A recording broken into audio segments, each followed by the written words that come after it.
அம்மா ஹாய் செல்லம்ஸ், வாங்க இன்னைக்கு என்ன ஸ்பெஷல்னு பார்க்கலாமா? பார்க்கலாமே வாங்க. அம்மா தான் சமைச்சிருக்கேன், வாங்க என்ன சமைச்சிருக்கேன்னு பார்க்கலாம். ஓ, கையில தேய்க்க மாட்டீங்களோ? கை சுட்டுருச்சுன்னா ஏற்கனவே நிறைய சூடு வாங்கியிருக்கிறேன், அதனால நானும் இது மாதிரி தான் பண்ணலாம் இனிமேல் அப்படின்னு சொல்லிட்டு பட்டுக்குட்டிக்கு தான் இப்போ தோசை ஊத்துறேன். தோசை தொட்டுக்க. தோசையம்மா தோசை.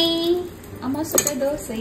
அப்பாவுக்கு 4, அம்மாவுக்கு 3, அண்ணனுக்கு 2. இந்தடாமா இது வந்து கார சட்னி செம்ம டேஸ்டா இருக்கும். ஒரு 2 நாள் முன்னாடி வச்சது வேற ஸ்டைலு, இது வேற ஸ்டைலு. ஓகே, செம்ம டேஸ்டா இருக்கும். தோசைக்கும் கார சட்னிக்கும் இதுதான் நம்ம வீட்டு டிஃபன். இன்னைக்கு நல்லெண்ணெய் ஊற்ற போறேன். தோசையில பட்டுக்குட்டிக்கு நல்லெண்ணெய் ஊற்றி சுட போறேன். நல்லெண்ணெய் அவ்வளோ நல்லது. ஒரு நாள் என்ன குழம்பு வைக்கிறதுன்றதே பெரிய மண்டவலியா இருக்குதுப்பா. சுட சுட சோறு, அதுக்கப்புறம் அரைக்கீரை கூட்டு, எல்லா பருப்பும் போட்டு வச்சாச்சு. இந்த கூட்டு செம்ம டேஸ்டா இருக்கும். நீங்களும் செய்திருக்கீங்க இந்த மாதிரினா கமெண்ட்ல சொல்லுங்க.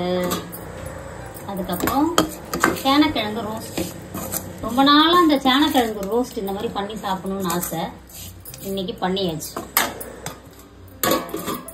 அதுக்கப்புறம் இஞ்சி, பச்சை மிளகா எல்லாம் போட்டு, சீரகம், கருவேப்பிலை, கொத்தமல்லி எல்லாம் போட்டு அரைச்சு அப்படியே வடிகட்டிட்டேன். நல்லா இருக்கும் இந்த மோர். அதுக்கப்புறம் வழக்கம் போல நம்ம மணக்க ரசம் வச்சாச்சு. அப்பளம், அப்புறம் நீட் அப்பளம். இதுதான் நம்ம வீட்டு ஸ்பெஷல் இன்னைக்கு. அம்மா வேற லெவல்ல சமைச்சிட்டேன், விரும்பின மாதிரி சாப்பிட போறோம். இன்னைக்கு ஒரு பொடி செல்லா குட்டீஸ் வீட்ல டிஃபன் என்ன, லஞ்ச் என்ன, மறக்காம கமெண்ட் பண்ணுங்க. அதுக்கப்புறம் நேற்று நிறைய செல்லங்கள் ஹார்டின் கொடுத்துருந்தீங்க, ஒரு ரெட் கலர் ஹார்டின். அவள் ரெசிபி வந்து அதை பாயாசம் ரெசிபி வந்து போட்டிருக்கோம், ஷார்ட்ஸ் போட்டிருக்கோம், போயிட்டு பாருங்க. ரொம்ப சிம்பிளா ஈஸியா பண்ணிடலாம். அது யாருன்னா கெஸ்ட் வந்துட்டா கூட அவங்களை அப்படி உட்கார வச்சுட்டு வந்து பண்ணிடலாம் கடகடன்னு. நிதானமா பண்ற மெத்தடும் இருக்கு, அவளை ஊற வச்சு பண்ற மெத்தடும் இருக்கு. இது வந்து சிம்பிளா பண்றது.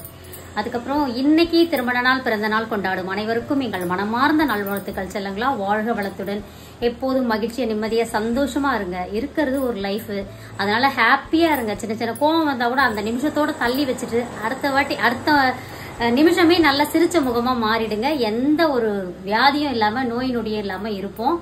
அதுக்கப்புறம் என்ன சொல்றது, வேலை செஞ்சுக்கிட்டே இருந்தோம்னு வச்சுக்கோங்களேன், நம்ம உடம்பு வந்து ரெஸ்டே கேட்காது. ஏன்னா வந்து அப்படி எனர்ஜி வந்து கிடைச்சிக்கிட்டே இருக்கும். ஆனா கொஞ்சம் ரெஸ்ட் விட்டு பாருங்களேன், அடுத்தடுத்து எப்ப ரெஸ்ட் எடுக்கலாம் அப்படின்னு தோணும். இது புரியறவங்களுக்கு புரியும்னு நினைக்கிறேன். மக்களே, இந்த அட்வைஸ் எனக்கு தான். சாரி செல்லம். அதுக்கப்புறம் வந்து நான் கோச்சிக்கல மாட்டேன்டாமா. அதாவது நம்ம எவ்வளவுக்கு அவ்வளவு உழைக்கிறோமோ அந்த அளவுக்கு வந்து நம்ம உடம்பு நல்லா இருக்கும். இது வந்து பொதுவா எல்லாருக்குமே சொல்றது.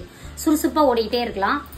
வேற என்ன சொல்றது, நம்மளோட இயற்கை சந்தை பொருட்கள் தேவைப்போங்க. வாட்ஸ்அப் ஒரு ஹாய் மெசேஜ் அனுப்புங்க, நான் டீடைல்ஸ் சென்ட் பண்றேன். வாழ்க வளத்துடன். இன்னைக்கு ஈவினிங் 6 மணிக்கு வந்து KGF vlog வந்து எடிட் பண்ணிட்டேன், அப்லோடும் பண்ணிட்டேன், ஷெட்யூல் பண்ணிட்டேன். கண்டிப்பா வரும், செக் பண்ணி பாருங்க. Spread positivity, love you all. Pooja's kitchen.